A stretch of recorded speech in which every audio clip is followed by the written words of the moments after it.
November 1944 at Camp Gruber in eastern Oklahoma witnessed another train discharge, 3,000 German prisoners taken in Normandy and Italy. Exhausted men in faded field grey formed ranks under harsh floodlights, boots scraping frozen gravel while guards directed them between endless rows of white barracks toward the mess hall. Inside, long wooden tables already bore rows of metal trays, each holding one thick slice of roast beef, still steaming mashed potatoes covered in brown gravy, portions of green beans, 2 slices of fresh white bread, thickly buttered 1 square, of apple pie, 1 mug of real coffee, and beside every 4th tray 1 full pack of Chesterfield cigarettes. The base ration for American depot troops stood at well over 2,000 calories daily. Prisoners received rations planned on the same standard, without deliberate reduction. Men who had survived on thin soup and ersatz bread for months stopped dead in the doorway, eyes fixed on real meat cut thick enough to need a knife. Some suspected a cruel trick or staged photograph. Guards pushed them forward. They sat. For several minutes, only the clink of forks broke the silence. Then whispered, German sentences rose, "This cannot be true." Full hot meals arrived 3 times each day, every day, no exceptions. The 1929 Geneva Convention demanded that captors feed prisoners of war at the same scale as their own base troops. The United States Army obeyed the article to the ounce. Quartermaster planning aimed to give POWs daily rations on the order of 2,500 calories or more for men in camp, with extra food issued when labor detachments left the wire. Meat appeared on the menu several times each week, with regular vegetables, fats, real coffee, and sugar served in quantities that felt generous compared with German wartime rations. American civilians at home lived under ration books that allowed 2 pounds of red meat per person each week. Depot soldiers and their German prisoners received substantially more meat over the same period. Refrigerated trains rolled west from Chicago stockyards and east from California packing houses without once stopping for air raid alerts. Sides of beef hung in ice, crates of oranges rode under priority seals, flour sacks stamped with the blue eagle of wartime production filled entire boxcars. Camp Gruber drew supplies from the Dallas Regional Depot. Trucks arrived twice weekly, carrying frozen carcasses that cooks thawed overnight and roasted in ovens large enough to serve 3,000 plates in 40 minutes. The camp canteen received separate shipments under Army Exchange Service contracts. Hershey bars cost 5 cents each, Coca-Cola 5 cents per bottle. Canned peaches or pineapple appeared whenever civilian surplus permitted. Prisoners who volunteered for farm work earned 80 cents per day in camp scrip. 80 cents bought 2 chocolate bars and 1 pack of Lucky Strike, or 1 bottle of Coke and 1 can of fruit. Swiss legation delegates and International Red Cross representatives walked unannounced into mess halls every month, lifted lids from serving pans, weighed portions on portable scales, compared results against printed ration tables, and signed the inspection forms without comment. Shortages that emptied shelves in Berlin or Hamburg never crossed the Atlantic. The limiting factor remained only the number of refrigerated cars the railroads could spare from troop movements. American agriculture delivered abundance that German propaganda had declared impossible. Wheat harvests in the mid-war years ran far above pre-war levels. Corn yields fed cattle that rarely faced true fodder shortage, and slaughterhouses processed tens of millions of head in 1944 alone. No bombs fell on Iowa grain elevators, no submarines sank convoys inside Chesapeake Bay. The surplus moved on steel rails that carried freight at 60 miles per hour from coast to coast. Prisoners who had watched their own supply columns burn under Allied fighter bombers now saw the same enemy deliver food in quantities their quartermasters could only have dreamed about in 1941. Rations for prisoners were officially tied to those of United States rear area troops, and in practice, many camps served amounts that kept men steadily gaining weight. Policy reinforced the pipeline. Washington remembered American prisoners marched into captivity after Corregidor and Bataan. Decent treatment inside the United States bought leverage when Berlin threatened retaliation. Army doctors added another reason. Well-fed prisoners stayed healthy, worked harder, and cost less in medical care. The combination of law abundance and calculation produced a system that turned captured Germans into involuntary witnesses of American productive power. Every tray of meat and every canteen chocolate bar became evidence entered without argument. Reveille sounded at 6 o'clock sharp through loudspeakers mounted on water towers, and by 6:30 the first prisoners filed into the mess hall, where cooks in white aprons ladled oatmeal thick with milk powder, set out trays of scrambled eggs made from fresh and dried mixed, placed 4 strips of bacon beside each portion, and kept bread baskets moving until every man held 2 thick slices, spread with oleomargarine and grape jelly, while real coffee steamed in tin mugs and sugar bowls remained full because no one rationed the granules inside the wire. Noon meal brought roast pork or beef with gravy, boiled potatoes, carrots or peas, more bread and canned fruit cocktail for dessert, whereas evening repeated the pattern with slight variation, perhaps meat, loaf, or stew. Always. Meat, always. Vegetables. Always dessert, and Sunday dinner added 1 scoop of ice cream when the refrigerated truck from Muskogee rolled through the gate, so men queued patiently, while guards counted heads to prevent double dipping. Prisoners gained weight with mechanical certainty, because medical officers weighed each company every 30 days on platform scales outside the dispensary, and average increase reached 10 pounds in the first 3 months, 15 pounds after 6, while uniforms issued in 1944 hung loose by spring, 1945, and quartermasters replaced trousers and shirts without comment. Army doctors recorded the gains in monthly reports and filed them under nutrition, satisfactory, yet medical officers judged that the overall intake under labor conditions matched or exceeded what American base troops received at large training camps in the United States.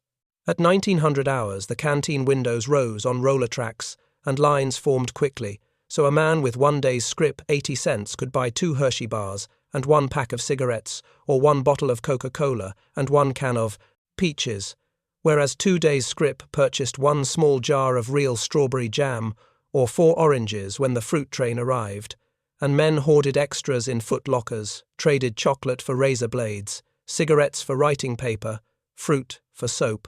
Some built small wooden boxes under their bunks to protect cans from mice, while others wrapped bread in newspaper at supper and ate it at midnight.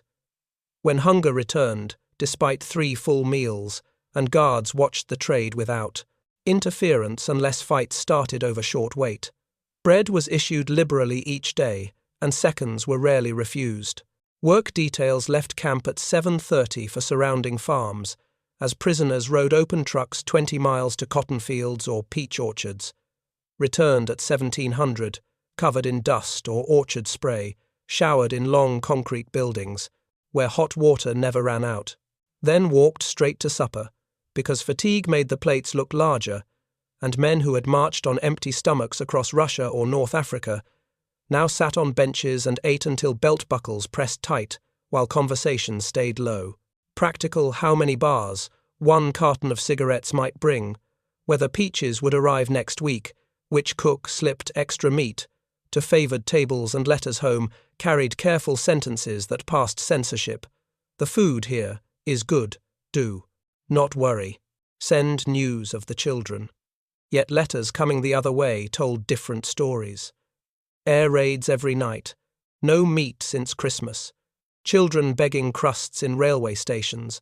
So prisoners read those pages under bare bulbs, folded them slowly, looked at the untouched half-loaf on the table, and said nothing, because the routine repeated 7 days each week, 365 days each year, until the war ended somewhere else, and daily rations based on United States standards continued to leave prisoners heavier each month, while the wire enclosed an abundance measured in pounds gained and cans stacked under bunks. Former prisoners wrote the same quiet sentences in memoirs published years apart. We ate better here than our officers did in the field. During the last winter, my mother wrote that real coffee had vanished from Germany in 1940. Bread alone weighed more than our weekly ration at home. One former prisoner recalled arriving at Camp Herne badly underweight after months on the run in Tunisia, and standing much heavier on the medical scale, less than a year later, as his cheeks filled out where bone had shown sharp before. Another prisoner kept a pocket notebook and marked every day he ate meat, filling page after page before the war ended. Weight gain became the silent proof no guard needed to explain. Men who had learned to chew slowly to make one slice of black bread last an hour now left half a white loaf because the next meal waited only 4 hours away. Some refused the first tray, certain the meat carried poison or drugs. Most overcame suspicion when the second day brought the same portions, and the third day repeated them again without anyone collapsing. Informal markets appeared within weeks. A captured camera might be traded for cartons of cigarettes and a small hoard of Hershey bars, a wristwatch for enough chocolate to fill a footlocker shelf. Men saved sugar packets in tin cans and mailed them home inside the 5-pound Red Cross parcels allowed twice yearly. The packets arrived in bombed apartments where children had forgotten sweetness. Letters from Germany grew shorter each month. Paper scarce, news worse, no fat issued since spring, children swelling from hunger edema, air raids every night. Eat the parcel yourself if you can. A sergeant read his wife's letter aloud in the barracks, 2 ounces of meat per person weekly. If the butcher had any then folded, the thin sheet, stared at the untouched pound of butter on his tray, and spoke no more that evening. Another prisoner received a photograph of his daughter standing beside a table bare except for one boiled potato. He carried the picture in his shirt pocket for weeks, and every time the canteen sold oranges, he bought 481, slowly saved 3 for men who had children too. Conversations after lights out circled the same impossible question. How can the enemy feed prisoners better than the Reich feeds its soldiers? How can a nation fighting on every continent still bake apple pie for men who tried to kill its sons? Some answered with propaganda phrases. At first, Jewish financiers plundered Europe, temporary surplus, but the phrases grew weaker against the daily evidence of full plates and rounded faces in the mirror.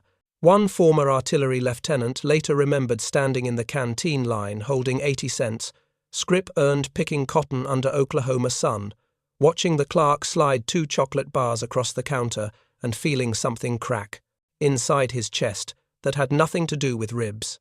The crack spread slowly, man to man, bunk to bunk, company to company, until entire barracks accepted the unspoken truth measured in pounds gained and letters that no longer asked for food.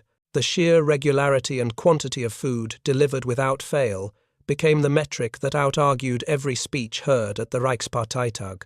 Men who had marched behind swastika banners now wrapped extra bread in newspaper for midnight and slept heavier than any night since 1939.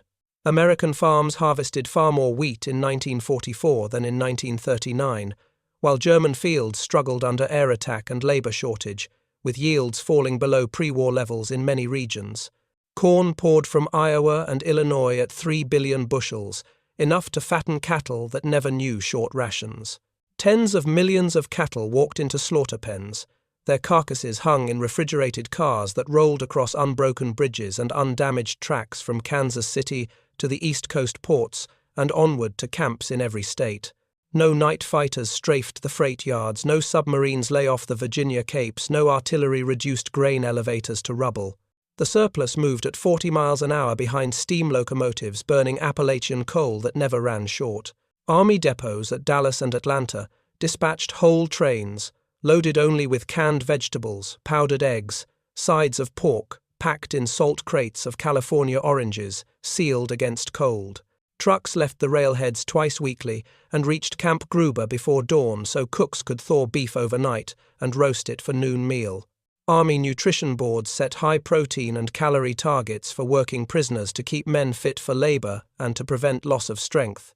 Medical officers enforced the standard because thin men fell sick, sick men cost hospital beds, reduced labor detachments that earned the Treasury several dollars per man per day from cotton growers and timber companies. Prisoners received 80 cents of that sum in scrip, the government kept the rest and the circle closed profitably. Canteens plugged directly into the same supply lines that fed American soldiers at rear area bases.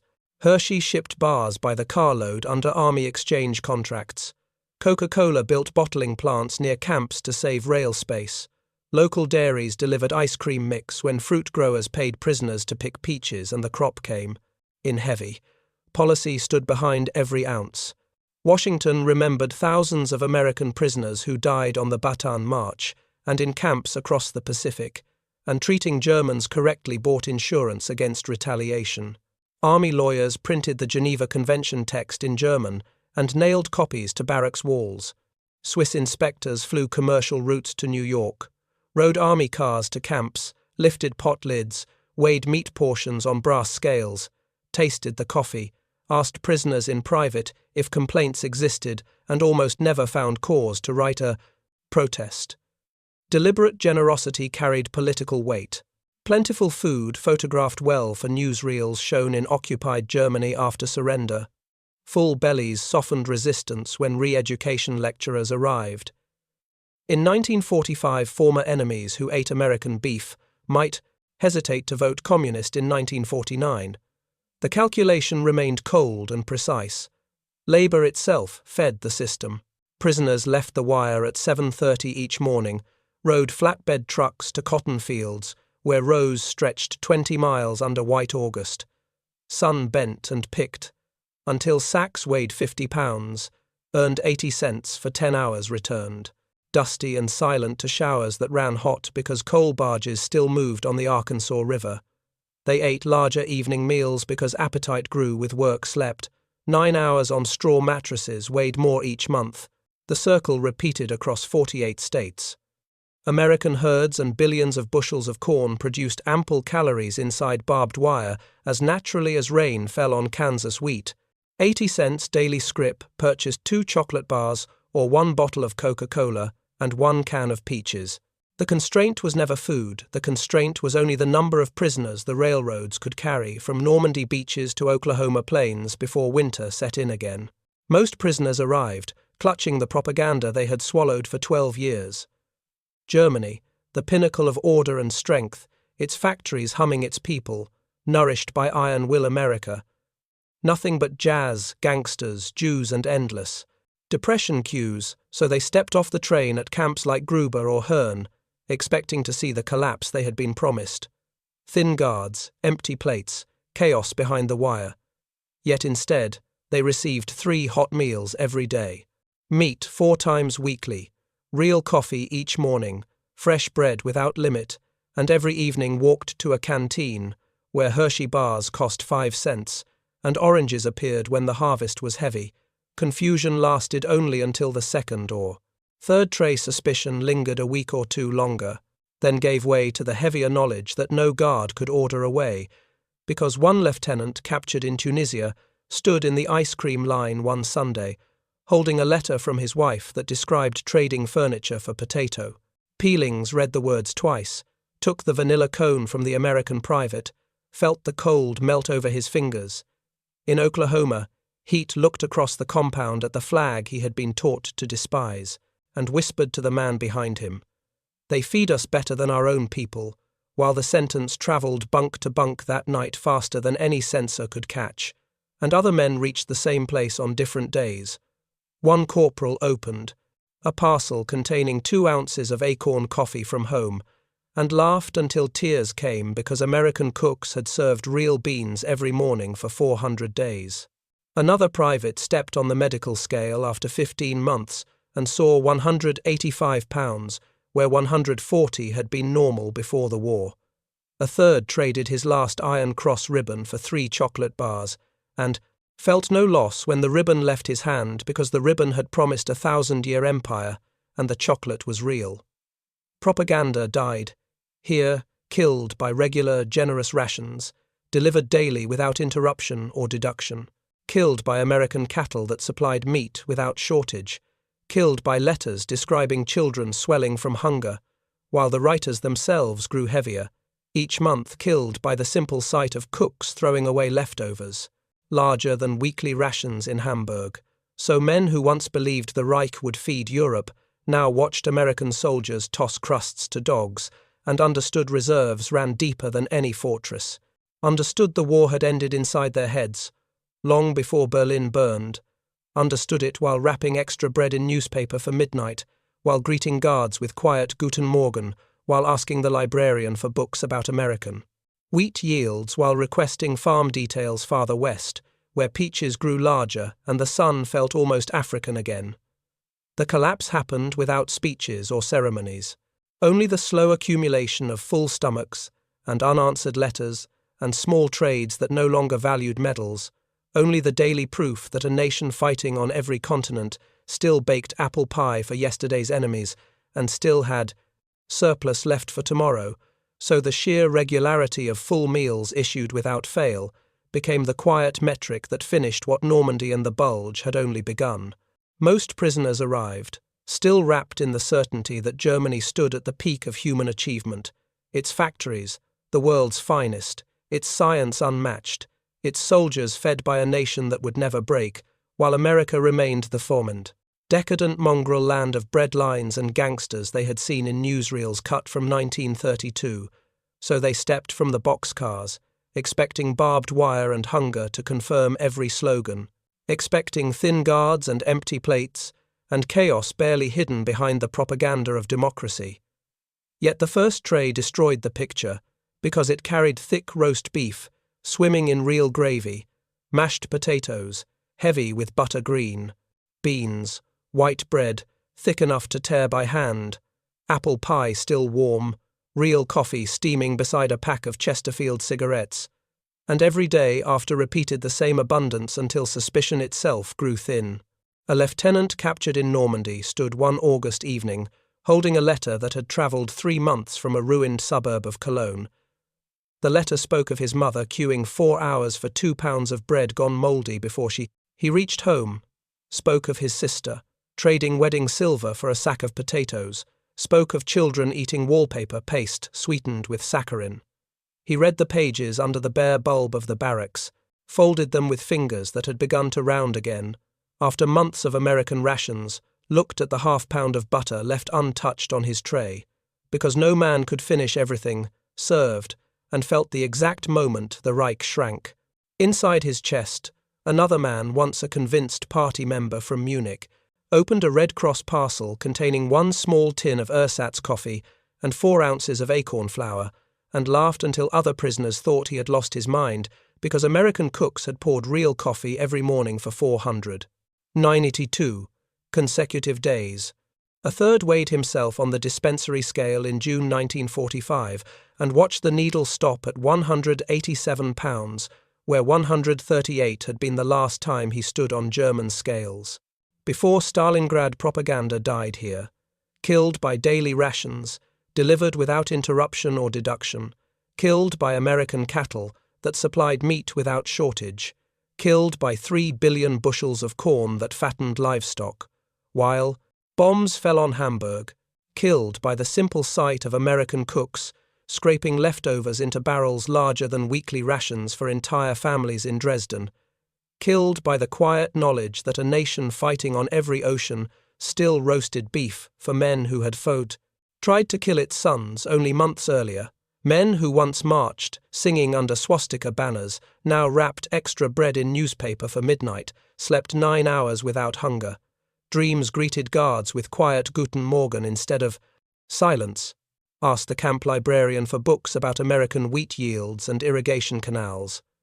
Requested transfer to farms farther west, where peaches grew as large as North African grenades, traded Iron Cross ribbons for chocolate without regret. Because the ribbons had promised eternity, and the chocolate was real, the collapse happened without speeches or ceremonies, only the slow accumulation of full stomachs and letters that could not be answered honestly. Only the daily proof that abundance was not staged for photographs, but the normal condition of even rear area soldiers. Only the understanding that if the enemy fed prisoners this well, then the stories of weakness and decay had been full of so lies from the first reel. The steady flow of food issued without fail became the quiet metric that finished inside each man. What Normandy and the Bulge had only begun, finished it long before the flags came down over Berlin and the loudspeakers announced that the war was over.